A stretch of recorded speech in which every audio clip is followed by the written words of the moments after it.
Pues comenzamos. Como les decía, buenas tardes, mi nombre es Cayetano Gutiérrez, soy divulgador científico y miembro del comité organizador de la Jornada de Educación del siglo XXI y también del grupo promotor de Cartagena Piensa. En primer lugar, un agradecimiento tanto a la UPCT por cedernos los locales que nos deja cada año para nuestras actividades y en segundo lugar, pues también a las propias Jornadas de Educación para el siglo XXI y para Cartagena Piensa y, como no, para nuestro invitado de hoy, Héctor Conesa. Héctor Conesa es arquitecto y desde muy joven siempre estuvo interesado por los temas ambientales. Probablemente pues, su padre, que estaba presente, tuvo mucho que ver en esta inquietud y por eso, como arquitecto, dirige su ejercicio profesional hacia la bioconstrucción y enfoca el sentir multidisciplinar de su formación hacia el estudio del impacto de la economía en el medio ambiente y las sociedades.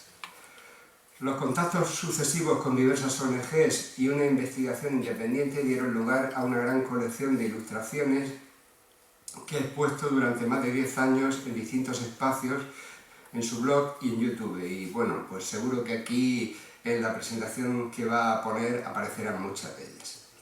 Ha trabajado activamente en las asociaciones Actio e Interpreta Natura y continúa impartiendo charlas, talleres y seminarios en ferias, asociaciones y centros docentes, desde colegios hasta universidades, mientras dedica sus ratos libres a la agricultura ecológica. Actualmente el grave problema del cambio climático exige importantes medidas con una implementación urgente de las mismas, dada la gravedad del mismo. El propio secretario general de Naciones Unidas, Antonio Guterres, decía hace unos meses que el cambio climático es el problema más importante al que se enfrenta la humanidad hoy en día y debe movilizar a todos, a gobiernos, empresarios, científicos y ciudadanos para poder frenarlo. Y es que el cambio climático va a cambiar nuestros estilos de vida, nuestros hábitos de consumo, por las buenas o por las malas, ya que o tomamos medidas para frenarlo y adaptarnos a él, porque no podemos pararlo, es irreversible, o se producirá una sexta extinción. Nuestro estilo de vida cambiará, desde la movilidad, donde predominarán los coches autónomos, los coches sin conductor, y esto va a ser en cuestión de 10 años, no va a ser de final de siglo, la desaparición de muchos productos cotidianos, como el café, el chocolate y el vino, y no porque no existan todavía, sino que su escasez por los cambios climatológicos va a provocar que su precio sea exclusivo para los ricos. Cuando nos tomemos un café y nos cueste 30 euros una taza de café, pues más bien no vamos a tomar una taza de café, evidentemente. Graves pérdidas económicas por los efectos devastadores de los fenómenos meteorológicos extremos provocados por el cambio climático, desaparición de playas como La Manga, grandes migraciones humanas, es decir, auténticas noticias que rayarán en lo apocalíptico. Esperemos que la inteligencia humana se centre en este grave problema y no en ocurrencias políticas como las que vivimos con demasiada frecuencia en nuestro país, como por ejemplo el PIN parental. Precisamente una de las líneas más importantes de actuación frente al cambio climático de la que se está haciendo eco la Unión Europea es la economía circular. En esta charla Héctor nos llevará a través de la economía de materiales hasta llegar al lugar donde todo se origina, la naturaleza. Y en el otro extremo precedente, un ámbito muy cercano, nuestro propio consumo. De manera comparada entenderemos los distintos impactos socioambientales de la economía, la lineal y la circular, y cuál es nuestro papel en hacer posible una u otra. Datos relevantes y conexiones sorprendentes nos revelarán nuestra ligazón con esa llamada globalización y lo mucho que podemos hacer como consumidores sensibilizados para posicionarnos ante un mundo global lleno de retos con un objetivo último, el de preservar la biosfera. Por último, quiero resaltar la gran calidad humana y el compromiso ético con el medio ambiente de Héctor y sin más dilación os dejo con Héctor Conesa con su ponencia de economía circular, no sin antes rogaros un fuerte aplauso para él.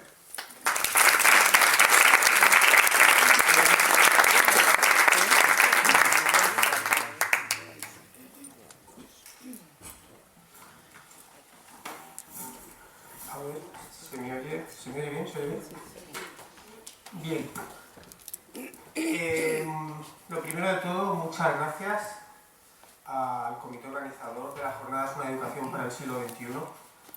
Es para mí un placer estar aquí Gracias por la oportunidad de compartir este espacio. Yo esta tarde vengo con mucha ambición. Quiero ser generoso con vosotros porque sé que muchos de los temas que voy a tocar ahora es posible que tardéis mucho en volver a escucharlos algunos de vosotros. Entonces quiero aprovechar la oportunidad para agotar mucho. En ese sentido, voy a tratar de ser bastante generoso y prolijo, seguramente notaros. Nos encontramos que, si nos paramos a pensarlo un poco, la forma que está tomando el mundo, la biosfera, las sociedades, está siendo sobre todo patrocinada por el mercado, por las empresas, por la economía, con mucha más fuerza seguramente que los estados. Todavía estamos convencidos que cada 4 años votamos, pues es posible que cambien las cosas. Pero realmente, ¿cuántas veces hemos pensado en que quien realmente lleva los hilos del mundo son realmente las empresas de todos los tamaños y sobre todo también pues la gran economía global? La cuestión es que durante el último siglo hemos asistido a un modelo económico que no resulta muy interesante, ¿no?, para la preservación de la vida. Estamos hablando de un modelo lineal que, si bien en un extremo extrae todos los recursos posibles, esquilma y muchas veces sin escrúpulos, en el otro extremo de ese modelo lineal lo que nos encontramos es... Esto se me está cayendo, a ver... ¿Se me oye de todas maneras bien? Sí. En el otro extremo nos encontramos contaminación y destrucción. Pensemos que simplemente los combustibles fósiles que la naturaleza necesitó, vamos a decir, elaborar unos 200 millones de años, estamos acabando con ellos en menos de 200 años. Esto es un verdadero ejemplo de economía lineal. Si empezamos a echar un vistazo, el hecho de pensar que cada año se pierden 13 millones de hectáreas de bosque, nos hace pensar en algo que acaba de mencionar Cayetano y que quería yo mencionar también. Estamos al borde de lo que se llama la sexta gran extinción. Hasta ahora, en las historias geológicas y biológicas del planeta ha habido 5 grandes extinciones, siempre por motivos naturales, pero hoy en día estamos al borde de esa gran extinción y por motivos antropogénicos, por una causa humana. Y eso sí que tiene relevancia ética, porque ahí realmente nosotros estamos involucrados y sí que tenemos algo que decir y algo que poder hacer. Cuando hablamos de medio ambiente, normalmente pensamos en la naturaleza. Pero bueno, yo como educador ambiental siempre he entendido que el medio ambiente es algo muy amplio que abarca la vida de los seres humanos y sus entornos. En definitiva, cuando hablamos de medio ambiente estamos hablando de todos los seres vivos. Y hablando de seres humanos, pues es cuando hay cifras que a mí me alarman un poco, ¿no? ¿Qué camino lleva este siglo XXI? Intermonos Fan hace poco en unos informes decía que un 1% de la humanidad posee la mitad de las riquezas del mundo. ¿Pero qué está pasando frente a todo eso? Nuestra civilización, consciente de los efectos colaterales de esta economía, empieza a dar muestras de otra manera de hacer las cosas. Términos como economía circular, como economía colaborativa, economía del bien común, economía social, alternativa y solidaria, han venido para quedarse. Yo esta tarde voy a hablar de economía circular, pero como decía, quiero ser ambicioso, voy a extender el concepto todo lo posible, porque la base y el sustento de la economía circular es precisamente la preocupación por la sostenibilidad. Y junto a la economía circular hay otra serie de economías, como las que acabo de mencionar, que precisamente tienen su foco de atención en la sostenibilidad. ¿Qué es la economía circular? La economía circular trata de mantener el mayor tiempo posible el valor de los productos en el ciclo de vida de estos, en la economía. Se llama la durabilidad. Y no solo los productos, sino las propias materias que conforman los productos y los recursos como la energía y el agua que se usan. La economía circular le preocupa mucho reducir al máximo los residuos. Cuando hablamos de impacto medioambiental en economía circular, normalmente lo primero que nos viene a la cabeza es pensar en reciclaje, en la industria. Sin embargo, la economía circular abarca toda la economía de materiales. Estamos hablando desde cómo se diseña el producto hasta cómo se adquieren las materias primas, cómo se transforman, cómo se transportan, consumen y se desechan. Os voy a hacer otro inciso. ¿Hay algún sonido con molestia mientras hablo? Vienen a arreglar ese pequeño problema. Lo digo porque igual me quito el micrófono y hablo sin el micrófono. Vale, si hay alguna cosa me lo decís, estamos aquí en familia. Pues, viendo con claridad que la economía circular reúne estos conceptos, vamos a ir profundizando. La economía circular le preocupa muchísimo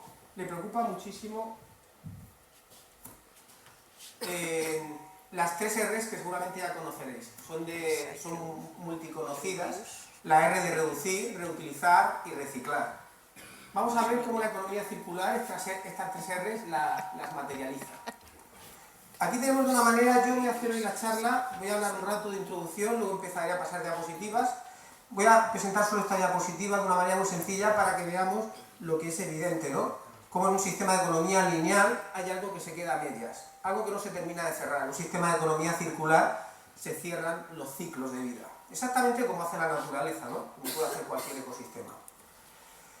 Muy bien, pues vamos a empezar un poco reflexionando sobre el diseño del producto.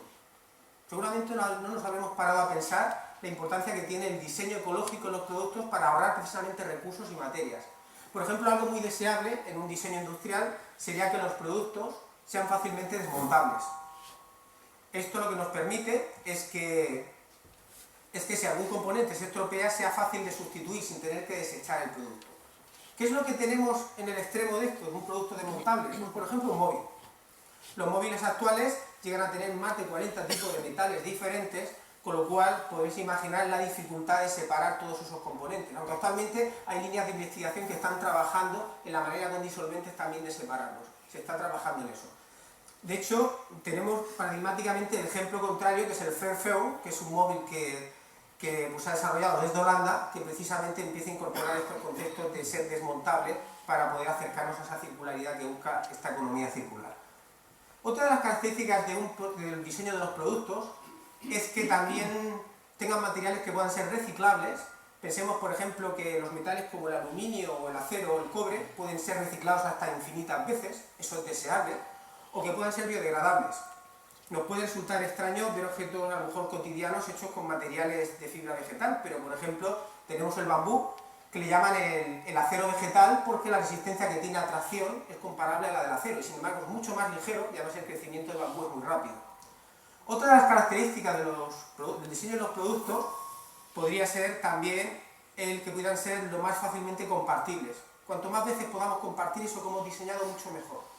De hecho, a mí me gusta repetir esta frase, porque no habrá sostenibilidad si no aprendemos a compartir.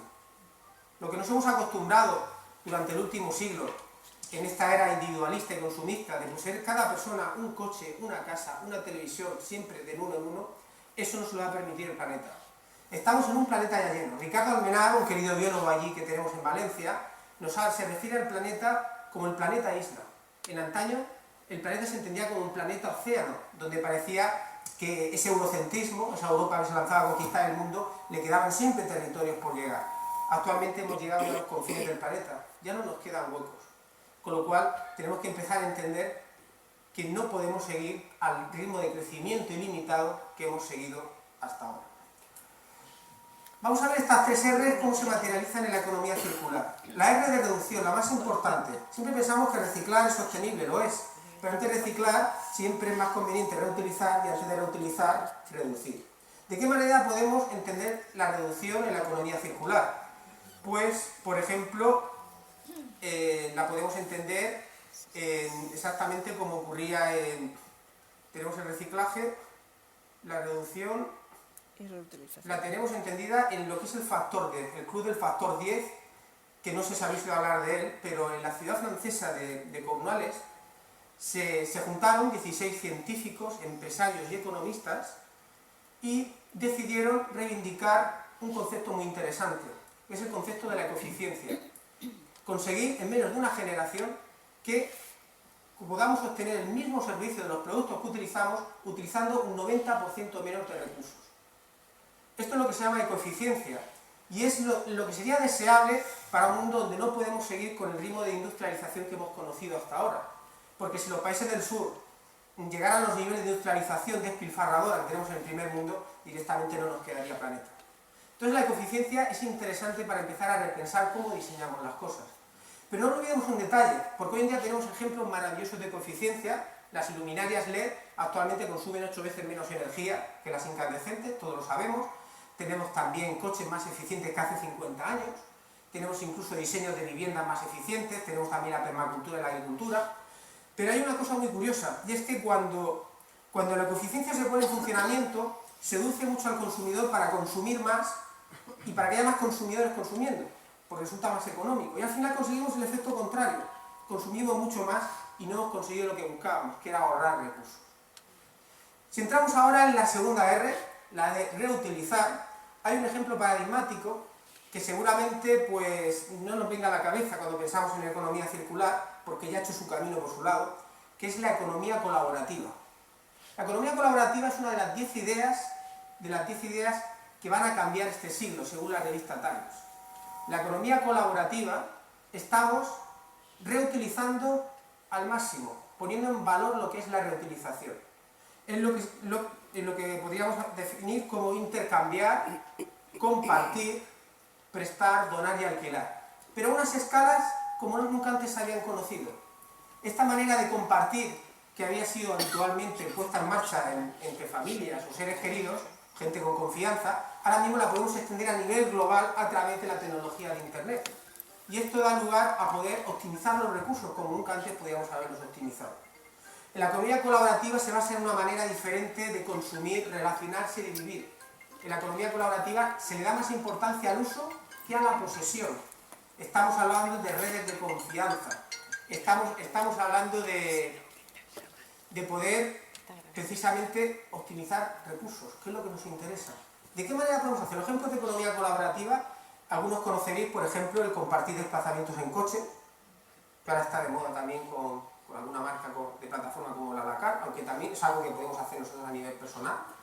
Intercambiar viviendas, por ejemplo, en vez de generar segundas residencias, intercambiamos nuestra vivienda por una vivienda que está a lo mejor a 1000 kilómetros, con lo cual podemos disfrutar de paisajes diferentes sin tener que construir nuevas viviendas. Podemos intercambiar alojamiento y comida por trabajo en una granja, por ejemplo, para pasar un verano diferente en contacto con la naturaleza. Tenemos el couchsurfing, redes a nivel internacional donde podemos ir hospedándonos en casas. Tenemos el coworking, donde se comparten trabajos, los bancos del tiempo, donde intercambiamos favores y servicios. Tenemos, por ejemplo, también el trueque, que habéis oído hablar muchas veces vosotros, el trueque es algo que se conoce mucho más. En definitiva, maneras en las cuales podemos optimizar recursos y no es eso de que cada persona posee el recurso, que es a lo mejor solamente lo que nos pueda permitir el planeta. Luego, si pasamos a la tercera R, la de reciclar, nos encontramos con...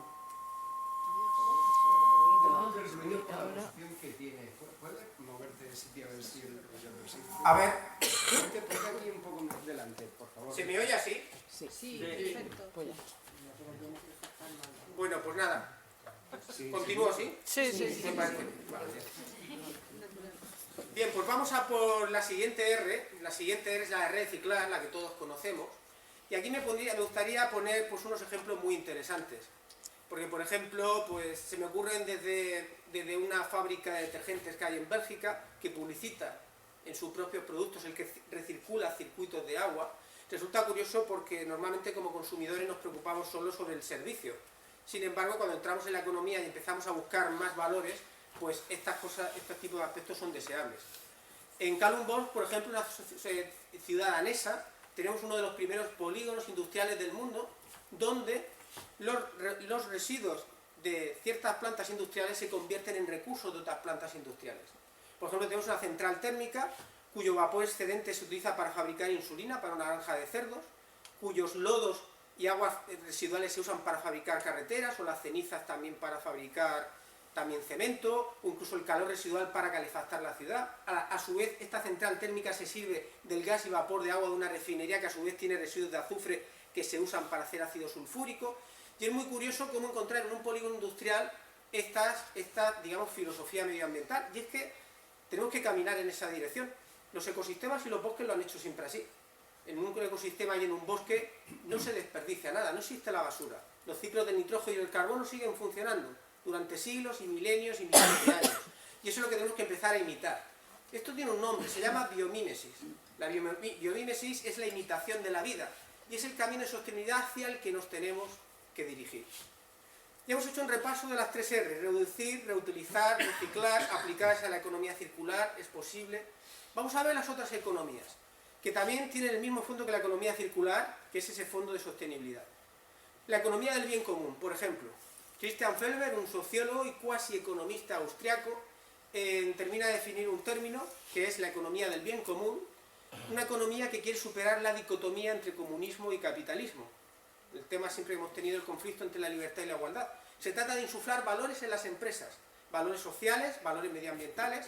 Se trata de, incluso como dice Felber, de no estar tan obsesionados por el crecimiento. Cuando hablamos de un planeta finito, no podemos seguir creciendo infinitamente. Con lo cual, ahí tenemos que un poco imitar a la naturaleza. De hecho, la naturaleza utiliza el crecimiento solo como un medio para alcanzar el tamaño óptimo. Eso parece que los seres humanos con nuestra codicia no lo hemos entendido. Incluso en la economía del bien común se habla de reducir las diferencias salariales. Felber estuvo haciendo unas encuestas entre varias personas y encontró que las personas entendían que era aceptable que la persona que más cobrara de una empresa respecto a la que menos cobrara, no cobrara entre 10 o 20 veces más. Yo creo que se puede vivir bien cobrando 20 veces más que la persona que menos cobra, pero aquí en España actualmente tenemos diferencias salariales que van a 127 veces, o en Estados Unidos incluso 354 veces. La economía, Felber dice que la economía se separó de la filosofía moral hace 250 años, dejando tras de sí su alma. Y ese es el problema que ha tenido la economía, que la hemos convertido, digamos que, en un hecho pragmático. ¿Sabes? Nosotros, entre las personas que queremos, normalmente la generosidad es algo habitual. Pero cuando tomamos nuestro rol dentro de la economía como consumidores o empresarios, siempre vamos a lo mínimo, ¿no? A sacar el máximo partido, ese regateo que hacemos muchas veces en los mercados. En la economía del bien común, pues, se habla también de mayor democratización, de mayor democracia, mayor transparencia, una mayor preocupación por los clientes, en definitiva, de meter valores en la misma economía. Muy emparentada con la economía del bien común tenemos la economía social, alternativa o solidaria. Actualmente la red REAS, la red de redes de economía alternativa y solidaria en España, aglutina más de 500 entidades, donde tenemos desde talleres ocupacionales, proyectos de reinserción social, trabajo de cuidados, cooperativas, donde la figura de la cooperativa toma mucho más importancia que la sociedad, que la figura jurídica de la sociedad, donde tenemos banca ética, comercio justo, energías renovables. Términos que al final hacen referencia a un único término que a lo mejor me atrevería a decir yo, una economía más ecosocial. Muy bien, ¿qué ocurre con la economía? Porque realmente, ¿cómo interrelacionamos nosotros con la economía? ¿Cómo nos conectamos con ella? Yo estoy casi seguro que la mayor parte de personas que estamos aquí en esta sala somos consumidores. Con lo cual, si lo pensamos un poco, el consumo es casi el pistoletazo de salida de la economía. Yo sé que hay algún economista que a mí me criticaría con la afirmación que voy a hacer, ¿no? Porque el tema de la soberanía del consumidor no se termina de querer mucho dentro de la economía. Pero yo creo que en países como los nuestros, más o menos desarrollados, con opciones, con información y con valores, yo creo que vamos a alcanzar un alto grado de soberanía como consumidores. ¿Qué fuerza tiene el consumo para interferir con la economía, para darle ganas y fuerza? Tan sencillo como que para que funcione una empresa necesitamos financiarla con el dinero de consumidores. Sin nuestro dinero no se puede financiar la economía. Los empresarios están muy preocupados en conocer nuestros deseos y nuestras necesidades. De hecho, actualmente el marketing moderno funciona con estudios de mercado muy concienzudos, donde se investiga qué es lo que sentimos nosotros. Si nosotros los consumidores, en vez de preocuparnos solo por el CRUP, que es la comodidad, la rapidez, la utilidad y el precio, nos preocupáramos por saber qué ocurre detrás de eso que compramos, las historias que suceden, por el mundo que queda detrás, seguramente las empresas harían eco de eso y tomarían nota. Y de hecho ya lo están haciendo, como vamos a ver ahora. El consumo se puede convertir en un instrumento político para cambiar las cosas. Antes lo decía, nosotros votamos cada 4 años. Sin embargo, cuando consumimos, estamos votando todos los días. Porque todos los días o todas las semanas, de alguna manera, estamos consumiendo energía, alimentos, transporte. Con lo cual, pensemos el poder que tenemos al respecto como consumidores para darle forma a esa economía. Es como si tuviéramos la sartén por el mango. O el voto económico, lo que decía. Estamos votando las políticas de determinadas empresas que se preocupan más por el bienestar social, medioambiental, o por el contrario van a lo mismo, ¿no? A lo que se llama lo legal. Nosotros cumplimos la legalidad, pero a veces hay un gran trecho entre la legalidad y entre lo deseable. Si entendemos esto, vamos a entender que que realmente esa economía de la que voy a hablar ahora tiene que ver mucho con nosotros y podemos decir mucho al respecto. Yo ahora mismo voy a pasar una serie de diapositivas. Como yo voy a ser prolijo ya en los datos que voy a dar, las imágenes que he traído para vosotros son muy sencillas. Cada imagen lleva una serie de palabras claves, un concepto para que por lo menos nos quede claro, después de la conferencia de hoy, cuáles son los conceptos claves que nos pueden servir a nosotros para utilizar en nuestros debates y saber cómo vamos a reaccionar ante todo esto, tener elementos para razonar. Es cierto que lo que voy a hablar ahora mayormente tiene que ver con la alimentación. Voy a hablar también, voy a hacer giros y gestos a otras áreas de la economía, aunque me voy a centrar más en la alimentación, porque la alimentación es el tipo de consumo, el tipo de economía que realmente está funcionando con más fuerza. Pensemos que todos los días comemos. ¿Qué poder tiene realmente la economía el que todos los días estemos alimentándonos en el mundo? Álvaro Porro, un economista catalán, decía que solo prestando atención a nuestra manera de alimentarnos, de transportarnos y de gestionar la energía en casa, ya tendríamos hecho entre un 70 y un 80% de nuestro impacto en el medio ambiente. Con lo cual, por eso me voy a centrar sobre todo en la alimentación. Voy a pasar 16 imágenes después de estas. Las 8 primeras responden a los eslabones de la economía de materiales y las 8 segundas también a la economía de materiales. Sin embargo, en la primera parte me voy a centrar en el modelo de economía lineal, digamos que es el más acosador respecto a la biosfera, el más dilapidador, y las segundas 8 diapositivas voy a centrar en la economía circular o ecosocial. Comento que los datos que voy a dar en la primera parte, algunos van a sorprender, parece que van cargados con cierto tinte de dramatismo, pero están ahí, son datos de fuentes bastante rigurosas para poder afirmar lo que voy a decir, y aunque sorprendan a algunos, vamos a mantener la tranquilidad porque inmediatamente en la segunda parte voy a hablar de todas las alternativas que están funcionando. Yo cuando empecé a investigar estos temas me planteé que para cada realidad que fuera encontrando que pudiera ser denunciable, tenía que encontrar una alternativa. Porque si me iba a dedicar a la divulgación, pues no parecía muy constructivo crear alarmismo, catastrofismo. Yo estoy en contra de esos discursos. Yo prefiero pensar que, digamos que hay dos mundos que caminan paralelos, hay que conocerlos para que de esa manera poder apoyar el que más nos gusta. Vamos a empezar con el primer modelo. Y vamos a ver el primer eslabón. La economía de materiales, por si no lo sabéis, tiene 5 partes importantes, que es la extracción, la transformación, la distribución, el consumo y el desecho. A través de esas 5 partes se mueve la materia prima a lo largo del mundo, interfiriendo con seres vivos, animales, personas y naturaleza y generando realidades. Ese es el poder de la economía. La forma que tiene el mundo, como decía hace unos minutos, es consecuencia de la actividad económica. Normalmente cuando se deforesta un bosque no se hace por placer, se hace porque hay intereses económicos. Y eso nos da cierto poderío, ¿no? A la hora de decir, yo no quiero que ocurra eso, vamos a ver cómo me conecto yo con esa actividad económica. Voy a empezar contando una historia que tiene que ver con el consumo y con la economía. ¿Y dónde empezamos? Pues en un tipo de residencia en concreto. Según el Centro de Tecnología de Vecindarios de Chicago, a finales de los años 90, hizo un estudio en el cual concluía que el urbanismo difuso, este que tiene que ver con urbanizaciones de chalet o casas diseminadas por el territorio, suponía 2,5 veces más impactos y todos los consumos asociados que el urbanismo compacto. El urbanismo compacto es los barrios de toda la vida con pequeños edificios en altura, con mezcla de usos, lo más parecido a las ciudades europeas. Bueno, pues esto está aquí. Quiero decir que mover recursos para llegar hasta un chalet en una urbanización a base de asfaltado, de infraestructuras energéticas, de agua, la propia envolvente de las viviendas, que es mucho mayor respecto al volumen útil que en un edificio, pues son consumo de recursos. De hecho, las mansiones estadounidenses llevan tras de sí pues la carga de unos 18 esclavos energéticos. Un esclavo energético vendría a ser como una persona trabajando 24 horas al día durante 365 días al año. Si tuviéramos que sustituir toda la energía que se consume de recursos para fabricar una de estas mansiones por personas, como si estuviéramos pues, en los tiempos de Cleopatra, pues tendríamos que imaginar que habría 18 personas trabajando todos los días en esas condiciones. Eso es lo que nos ha permitido la energía barata en este siglo, ¿no? El poder sustituir la esclavitud por la energía. Lo que pasa es que esa energía se nos va acabando, pero eso daría para hablar de otro tema. Entonces aquí tenemos que la urbanización extensiva pues, no es el modelo más deseable si buscamos la sostenibilidad. Vamos a salir de casa, vamos a iniciar la historia del camino, vamos a ir a comprar, a consumir. ¿Y cómo lo hacemos? pues en el sacrosanto utilitario del vehículo privado.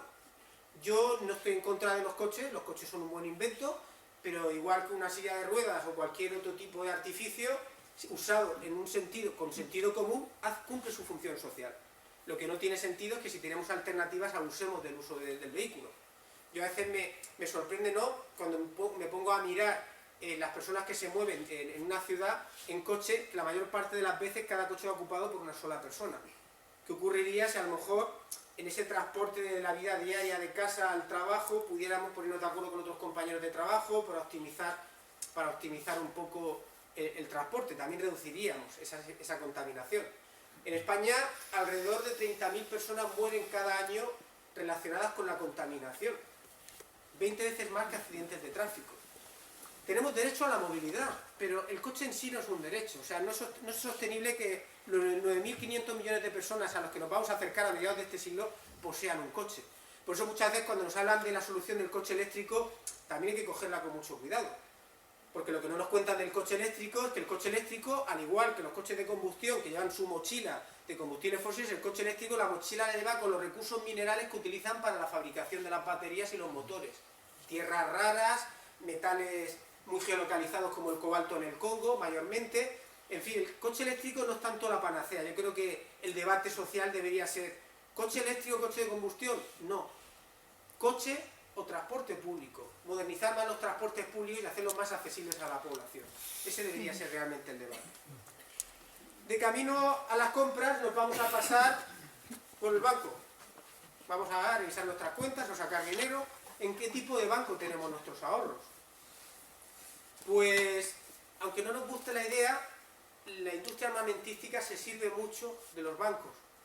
Necesitan bancos para ampliar instalaciones, para abrir mercados, para obtener seguros, para financiar exportaciones, para conseguir accionistas, conseguir más acciones de los bancos.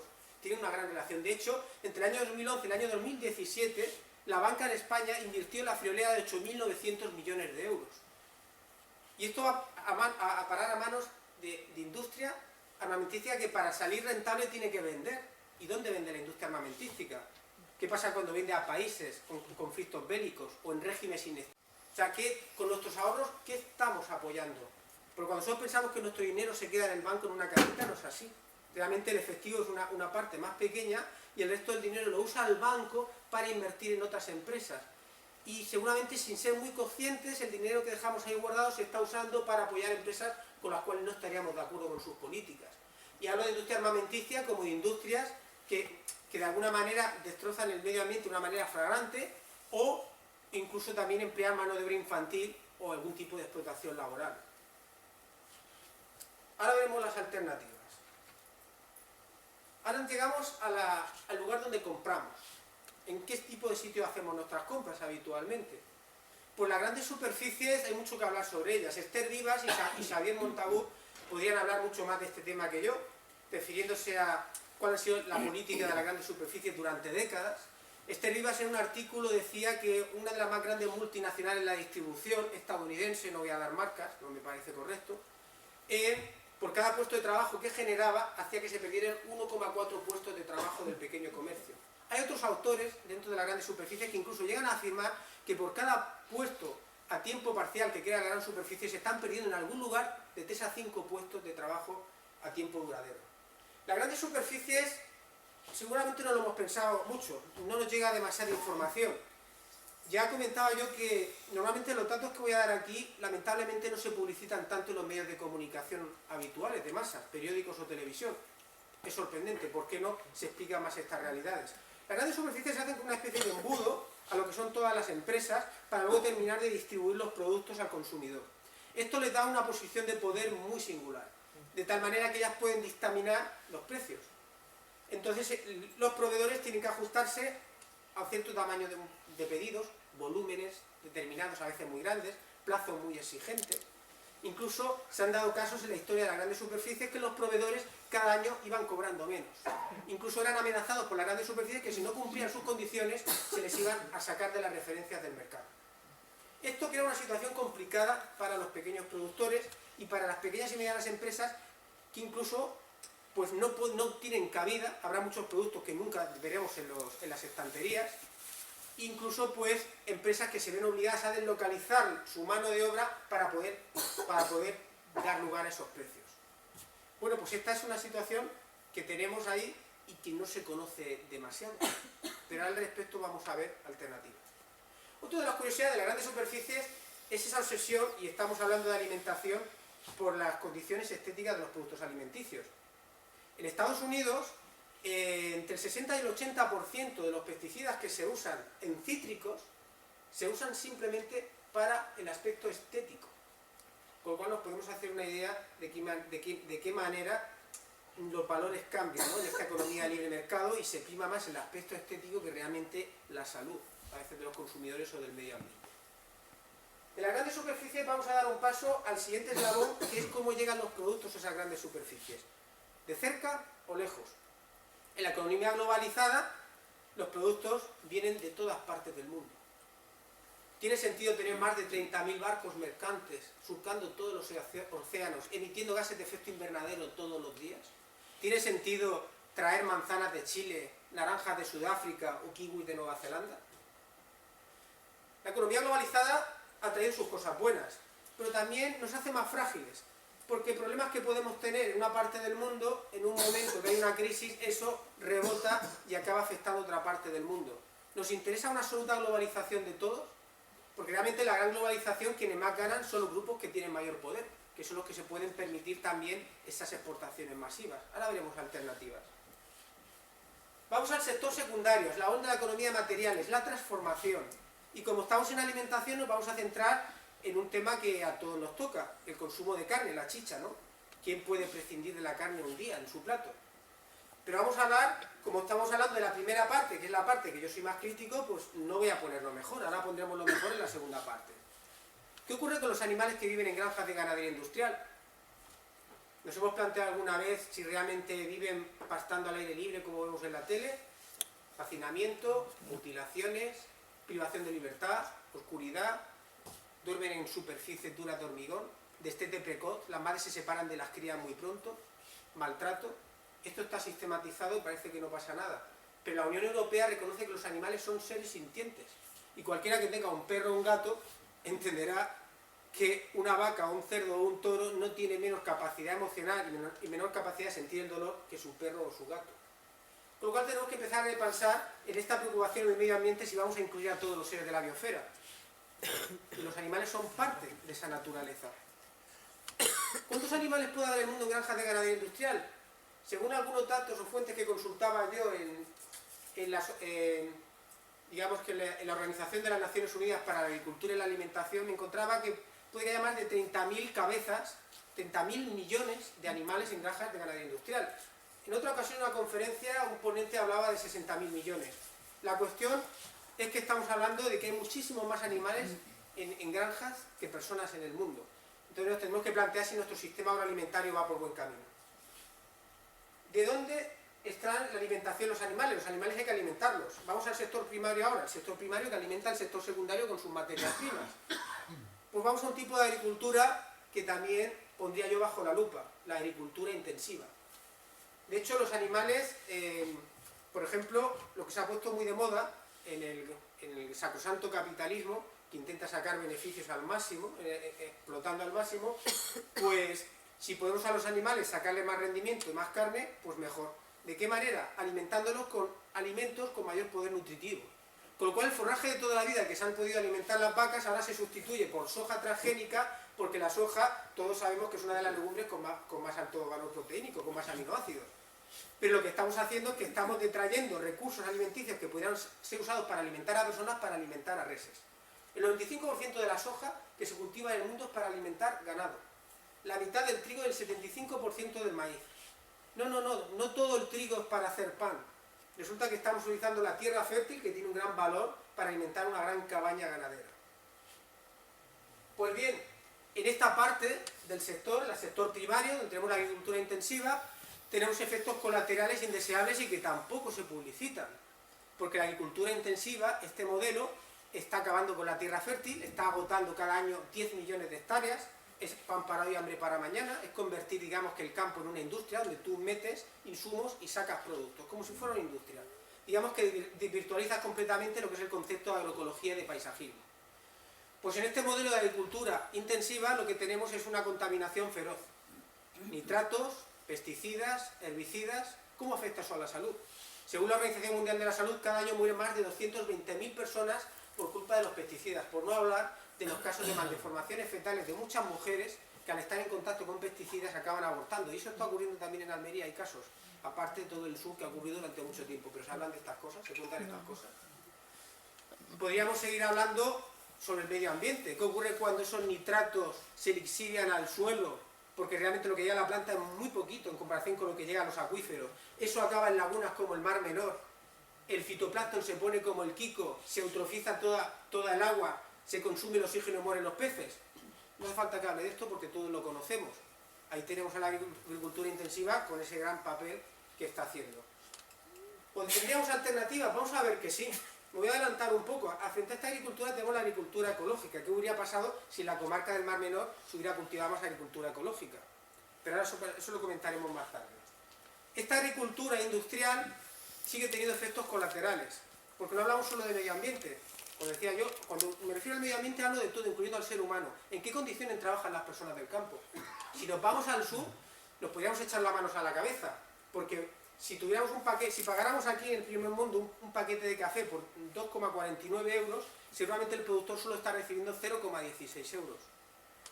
Y si empezamos a investigar un poco y salimos de la alimentación y nos vamos al sector textil, a las manufacturas electrónicas, pues empezamos a ver que el trabajador del sur no está tan bien como parece que se supone que va a estar. No, es que en aquellos países cobran menos. Bueno, en Bangladesh una mujer por trabajar 80 horas a la semana cobra menos de 40 euros al mes, lo que equivale a menos de una quinta parte del salario digno que necesitaría para alimentar solo a 2 hijos y pagar los gastos en casa.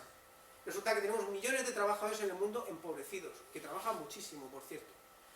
Por no hablar de los niños. Según la Organización Internacional del Trabajo, actualmente en el mundo hay alrededor de 152 millones de niños trabajando, de lo cual en la mitad sufren trabajos peligrosos.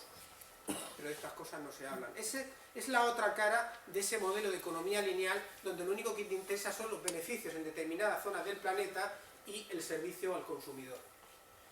Más efectos colaterales. Este sistema agroindustrial, que causa estragos en los países del sur, da lugar al fenómeno del acaparamiento de tierras, que es que una gran compañía o terrateniente llega al bosque, quema el bosque, mete otro tipo de cultivo o de pasto y expulsa a las personas que vivían ahí. En Latinoamérica es bastante habitual que se hayan asesinado líderes indígenas todos los años, precisamente debido a estos temas. Pero como vuelvo a decir, al final uno se entera de estas cosas y empieza a ver ciertos reportajes documentales y entra un poco en materia sociológica. No es algo que esté en la cultura popular conocer. El último efecto colateral tiene que ver con el éxodo rural. Una técnica de Naciones Unidas en una conferencia que asistí en Valencia hace muchos años, me acuerdo que dijo una cifra al auditorio que no olvidaré, y es que cada año en el mundo 115.000 personas emigran del campo a la ciudad. ¿Dónde acaban viviendo muchas de estas personas? Pues aparte de los cinturones de chabolismo que tenemos en las grandes urbes del sur, pues esas imágenes de ver personas en vertederos tratando de ganarse la vida, pues es otro de los efectos colaterales de ese sistema lineal que nos ha generado extracción de recursos en un lado y problemas en otro. Es un sistema lineal que no funciona, no se cierra, no termina de cerrarse. Aquí acabamos en el último eslabón que tiene que ver con los residuos, y sobre los residuos y hablando de alimentación, ¿cómo no hablar del plástico? El plástico ha tenido muchas ventajas, realmente en cuanto a la higiene pues es valorable. El problema es que los plásticos de un solo uso nos están generando grandes problemas en los océanos, como todos sabéis. Lo sorprendente es que todos los plásticos que nos llegan al mar, el 80% proceden de tierra, con lo cual algo tendremos que ver un poco nosotros. Y aquí en España lamentablemente no todo el plástico se recicla. Yo tengo datos de fuentes diferentes que me hablan desde el 23% hasta el 33% de lo que se está reciclando, muy poco. El plástico no se termina de reciclar o se quema generando toxinas y furanos en las incineradoras o se exporta a otros países. De hecho hay algún país como Malasia que se ha quejado y digo, mira, os devolvemos todo el plástico, no podéis seguir. Porque es algo que está ocurriendo mucho del primer mundo respecto a los países del sur. Lo mismo que ocurre con la industria electrónica. La industria electrónica tiene difícil reciclaje, por lo que decía antes. Entonces se acaba exportando también. Al final, ¿cuál es la imagen que aparece exportando esa basura electrónica? Pues personas mal pagadas por 0,5 euros la hora que se dedican a separar componentes tan peligrosos como el mercurio o como el arsénico, y que no tiene ningún tipo de medidas de seguridad. Cuando hablamos de residuos, hay que tener en cuenta que las basuras domésticas son muy pequeñas en comparación con las industriales. Hay que reciclar, lo voy a decir dentro de un rato y lo defiendo. Pero tengamos mucho cuidado porque donde más basura se genera es en la industria electrónica. Con lo cual, una de las maneras de ahorrar recursos es mirar muy bien lo que vamos a consumir y comprar. Por ejemplo, la fabricación de un móvil genera 75 kilogramos de basura. Y un ordenador portátil, pues como el que tengo aquí, ya tengo 8 años y trataré de mantener todo lo posible, alargar la vida útil, pues puede tener una mochila de 1.500 kilogramos de residuos. Entonces son datos que nos pueden dar una idea de que la basura está en los sitios que menos lo imaginamos, Después de haber hecho un repaso a estos 8 eslabones, vamos a pasar al siguiente. En el siguiente vamos a dar otro enfoque, otras palabras clave. ¿Es posible hacer las cosas de otra manera? Sí. Las residencias, ¿cuál es el tipo de residencia más deseable? Pues si vivimos en un piso, estamos casi de buenas. Normalmente en un tipo de densidad media, quiero decir que no estamos ni en un Manhattan, ni evidentemente en una organización de chalés, porque no, los pisos no es el caso. Pero vivir en un piso, realmente nos acercamos un poquito a, digamos, que la edificación más sostenible. Lo ideal sería que ese piso tuviera reformas ecológicas donde, por ejemplo, el aislamiento térmico es fundamental. La eficiencia energética es un gran paso en la sostenibilización de nuestras viviendas, aislar térmicamente. O rediseñar los edificios con criterios de bioclimatismo que se llama, con lo cual aprovechamos el máximo soleo en invierno con grandes ventanales y en verano cerramos y protegemos esas ventanas. Ventilaciones cruzadas, hay muchos recursos dentro de la construcción para hacer nuestras viviendas mucho más sostenibles. Luego tenemos también el urbanismo en sí. Lo deseable sería vivir en un barrio compacto, donde pudiéramos tener mezcla de usos, donde pudiéramos ir al trabajo, ojalá pudiéramos ir todos andando, no todos podemos, pero sería lo deseable, o tener la tiendecita, o el colegio, una ciudad compacta, con un urbanismo, un transporte público bien desarrollado, combinando zonas verdes, eso sería lo deseable. Y luego la incorporación de las energías renovables. No tiene demasiado sentido, como habréis oído en alguna ocasión, que vamos a aprovechar el desierto del Sáhara para montar una gran concentración de paneles solares. Estos grandes inventivos que suelen venir de las grandes empresas suelen tener el problema que vuelven a ser concentración de poder y lo que no conseguimos es ese avance social. Lo deseable sería democratizar la energía. Jeremy Rifkin habla de que nos pudiéramos convertir todos en productores y compartiéramos la energía en la red. De todas maneras, como se hace difícil que cada edificio pueda tener una instalación productora de energías renovables, porque la superficie de una azotea no da suficiente seguramente para alimentar todas las viviendas, entra la figura muy interesante de las cooperativas de energías renovables, en las cuales pues tenemos, digamos, que una comercializadora que te va a ofrecer 100% energía renovable y además sin toda la complicación que puede acarrear pues el instalarte tú las instalaciones. Aún así, si uno tiene la oportunidad, pues es un paso deseable, ¿no? En California cada 4 minutos se están instalando paneles solares. Pero aquí, pues yo creo que la cooperativa, en aquello que decía antes de compartir, es una figura muy interesante. Así más conocida, que ha sido casi pionera, tenemos a Sol Energía, y luego tenemos también la Solar en Murcia, y hay más comercializadoras, investigamos un poco más el tema. Teniendo clara esta parte de la residencia, que podemos darle otro enfoque, cuando hablamos de diseño bioclimático hablamos de las Passive House.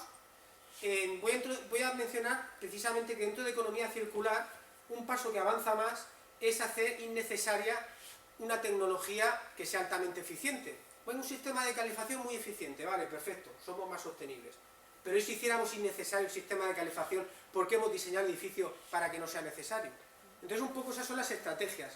Muchas veces no se trata de sustituir tecnologías por tecnologías, sino de pensar de otra manera, diseñar de otra manera para hacer innecesario el consumo de recursos. Ahora cogemos de camino a las compras y nos ponemos en movimiento. Bueno, pues, ¿por qué no recuperar eso que han hecho nuestras abuelas durante toda la vida, de ir a las compras con nuestro carrito por la ciudad? Caminar. Yo personalmente en Valencia, la compra semanal para 3 personas que estamos en casa, la hago en bicicleta. Me cojo mis 2 mochilas y es una manera que a mí pues, me da cierta satisfacción de dejar de emitir gases de efecto invernadero. Evidentemente cada uno tiene sus circunstancias, el que quiere coger el coche tiene que cogerlo, el coche está hecho para esa persona, pero con un poco de sentido común, si cada cual hiciéramos un poco, tratáramos de mejorar la medida de nuestras posibilidades, cada cual iríamos tomando nuestro lugar, y realmente las cosas funcionarían mejor. No se trata de radicalismo ni de fundamentalismo. Aquí las cosas no son ni malas ni buenas. Se trata de la medida de cada cosa. Según la Organización Mundial de la Salud, el sedentarismo es el cuarto factor de mortalidad a nivel mundial. Con lo cual nos vendría un poco bien, pues es lo que digo yo, coger menos transportes motorizados y movernos un poco más. Ahora vamos a pasar por el banco. De camino a las compras pasamos por el banco. ¿Qué tipo de banca tenemos a nuestra disposición en una economía ecosocial? Pues la banca ética. Y además no hay otro término.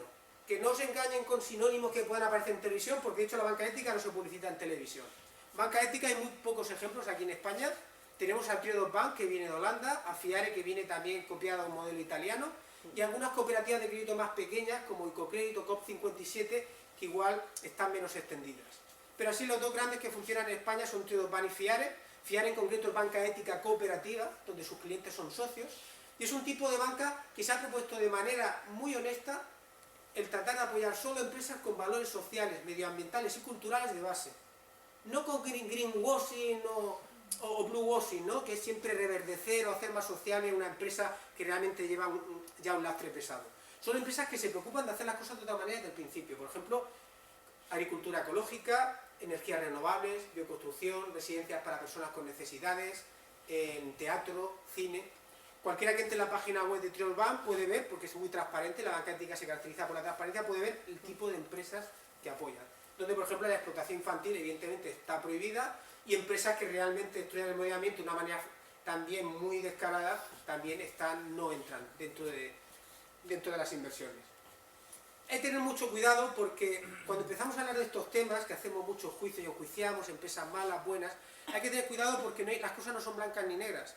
Realmente empresas perfectas no existen. De alguna manera se mezcla lo peor y lo mejor. Pero a mí me interesa personalmente apoyar a aquella empresa que lo hace mejor que la otra. Y yo creo que ya se fundamenta en eso. Es que la banca ética está apoyando empresas que consumen combustibles fósiles. Hombre, claro. Pero seamos un poco razonables. Si lo hacen mejor, ya merecen las penas ser apoyadas. Con más fuerza.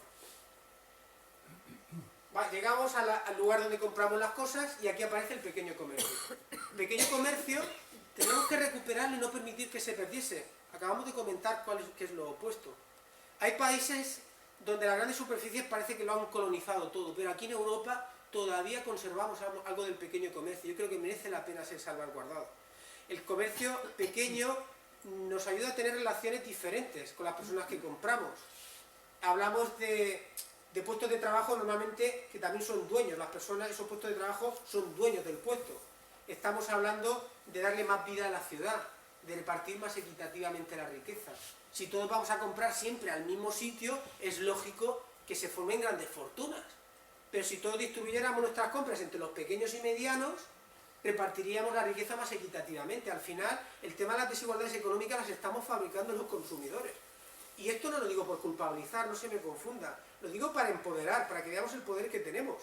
A mí una cosa que me gusta decir es que tenemos la moneda de la responsabilidad. Esta moneda tiene dos caras.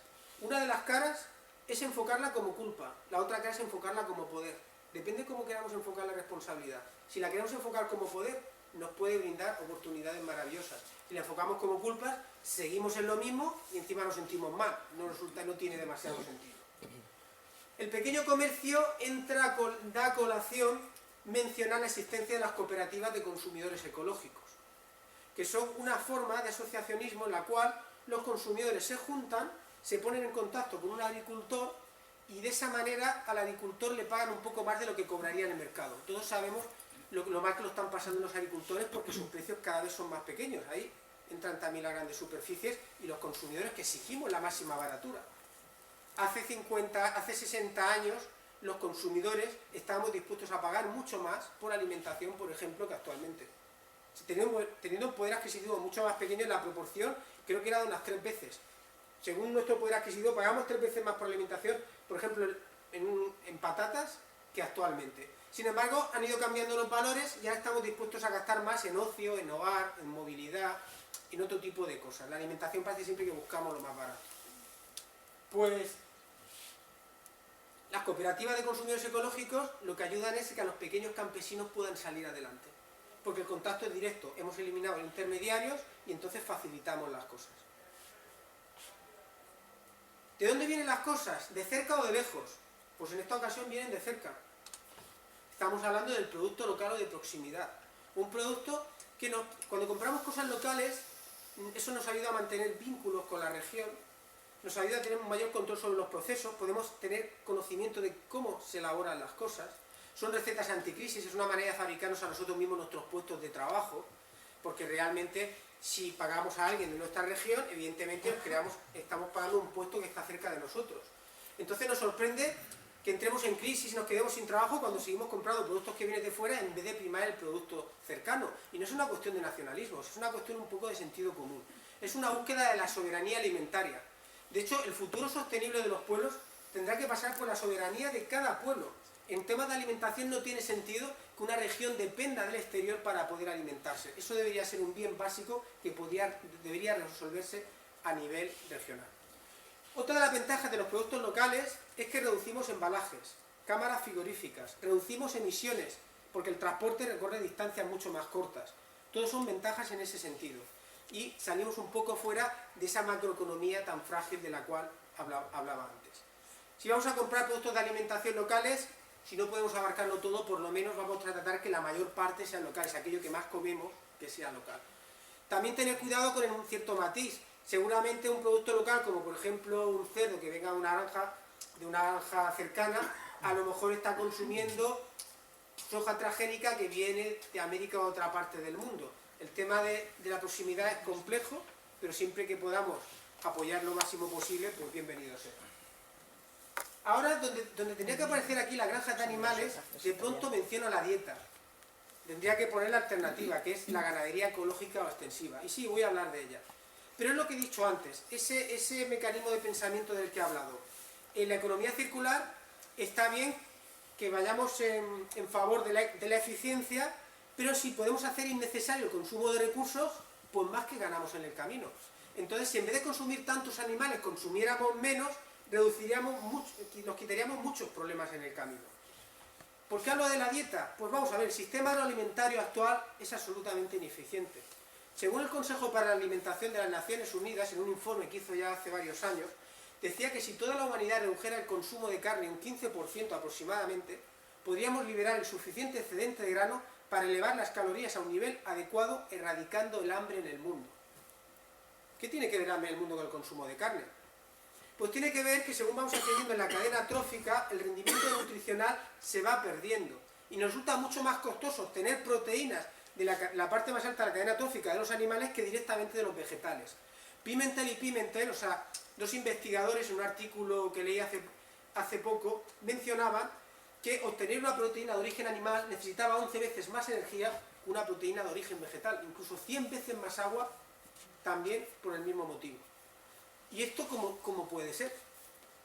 Yo voy a poner un ejemplo. Si cogemos 4 hectáreas de soja y las convertimos en pienso que se van a comer los animales, que a su vez nos vamos a comer nosotros, vamos a poder alimentar solo a 2 personas.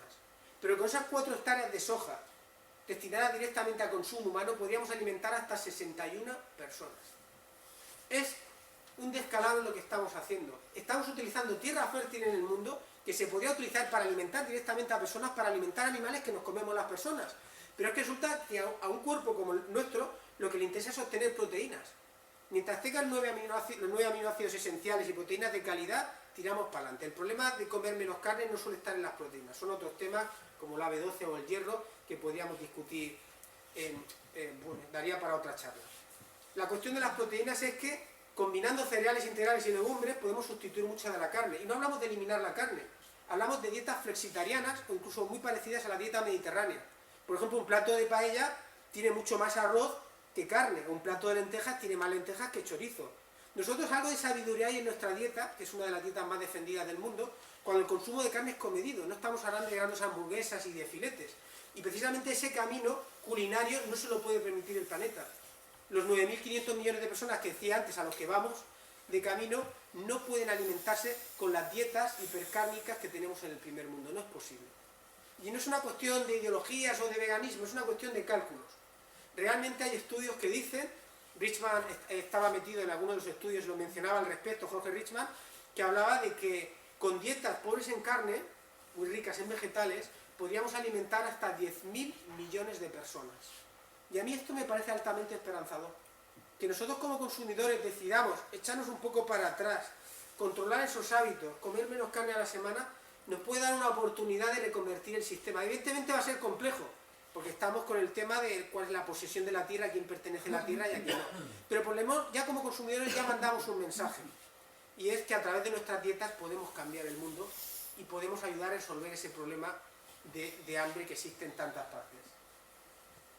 Lo ideal sería dietas flexitarianas con carne de calidad, de ganadería ecológica o extensiva.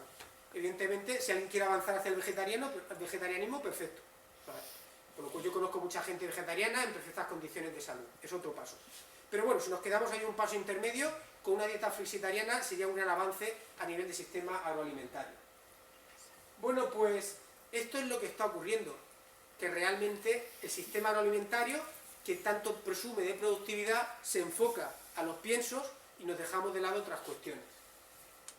¿De dónde vendría la agricultura en este modelo que estoy contando ahora? La agricultura ecológica, ya hemos llegado a ella. La agricultura ecológica no va a usar fitosanitarios de síntesis como fertilizantes, herbicidas o pesticidas que creen los problemas que hemos visto antes. En vez de herbicidas, a lo mejor podemos cortar a mano y deprozar. Curiosamente, la agricultura ecológica da lugar a un 30% más de puestos de trabajo. Vaya, eso también puede ser interesante.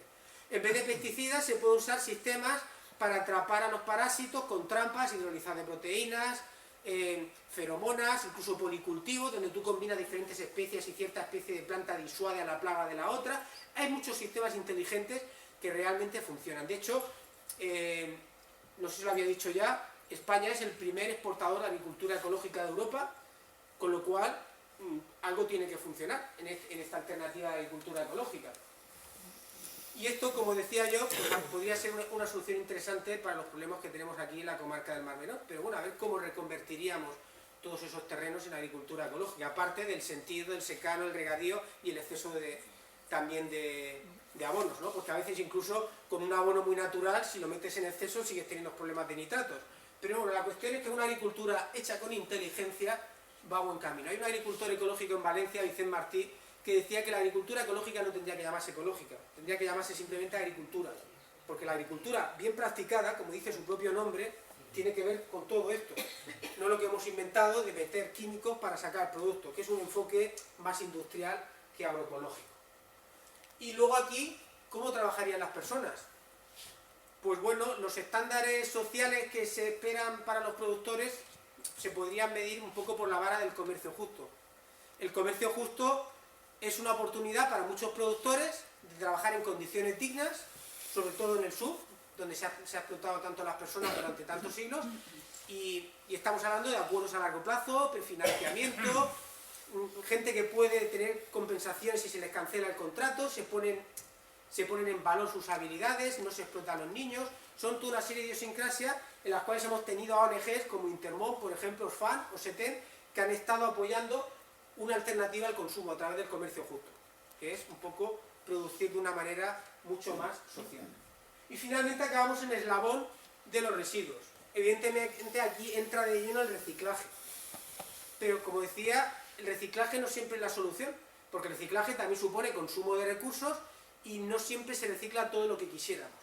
En un sistema circular de alimentación, en el campo, lo ideal sería que los animales volvieran al campo y que sus excrementos pasaran a fertilizar el campo mientras los restos de la poda fueran comidos por ellos, de tal manera que tendríamos una circularidad absoluta. Eso sería lo deseable. De hecho, los animales no tendrían que haber salido nunca del campo. Eso volvía a ser un invento del sacrosanto capitalismo en esa búsqueda de separar las cosas y sacar mercancía y producir. Pero en un sistema agroecológico las cosas se vuelven a juntar, los animales, el campo, el agricultor, que no es un simple jornalero, sino que es una persona que utiliza una cultura inteligente para relacionarse con el medio. Y en este caso, pues, como estamos hablando de alimentación, lo deseable sería que nuestros residuos pudieran convertirse en compost. Hay muchos municipios en España donde hay contenedores para tirar solo comida y poderlos convertir en compost. Evidentemente, si uno tuviera la oportunidad de hacerlo en casa, pues tiene esa posibilidad, pues sería ideal, pero bueno, en eso pues tenemos que seguir avanzando porque no todos los municipios tienen. Pero por lo menos ahí está eso.